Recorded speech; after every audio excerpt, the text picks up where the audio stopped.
Is This Pink Vintage, a follower of mine, decided to donate all 3 of these vintage wedding dresses. She desperately wanted to see them restored and found their second chance.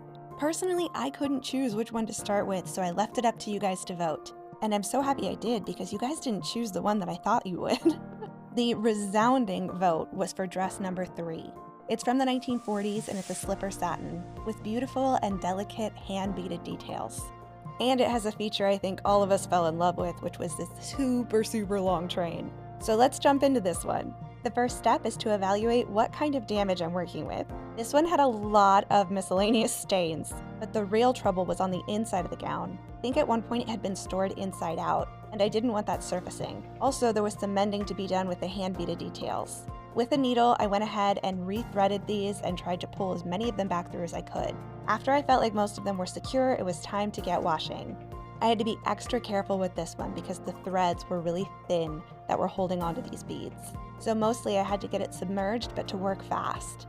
I didn't want the threads to deteriorate and lose all of that delicate beading. But I also know I'm not skilled enough should all of the beads fall off to be able to redo it myself. At least not to a level I'd feel satisfied with. So I did my best to be gentle but efficient. Watch the end of the video if you want to see the whole washing process. But after all of that, I hung it up to dry overnight. I needed way more space than this allowed, but I tried my best. It was like having a full-size tent in my bathroom. The next morning it had mostly drip dried, which is what I needed it to do before I felt comfortable putting it on the line. I could already see that the satin was coming through with that beautiful shine. So now I get to hang it up on the line to dry during the day today in the sun. And I can already say that the fabric is so much softer. I don't know why, but watching it hang in the sun this morning almost looked just like a romantic fantasy. The way that the sun cast shadows, and the way that it blew in the breeze. I can't wait to see it finished. Now, for all of you who said that you absolutely loved the longer version of some of the videos that I've done, I included the whole washing process at the end here. As you can see, it takes a lot of work, and I've shortened down a couple hours into a few minutes.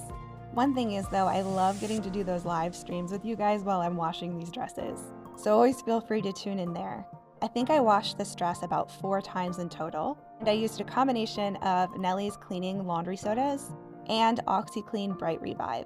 Now mind you, I didn't use them together at the same time, but I did use them separately to get the best results. I also made sure that the water was never hot because I didn't want to dull the shine on the satin. And I had to be very gentle when washing this so the threads didn't snap on the beads. Feel free to watch along to see the rest of the transformation. The part that isn't shown here is where I just let it sit for about 20 minutes in the product, and then I rinsed it and hung it up to dry. Let me know if you have any questions in the comments below. And for now, enjoy the process.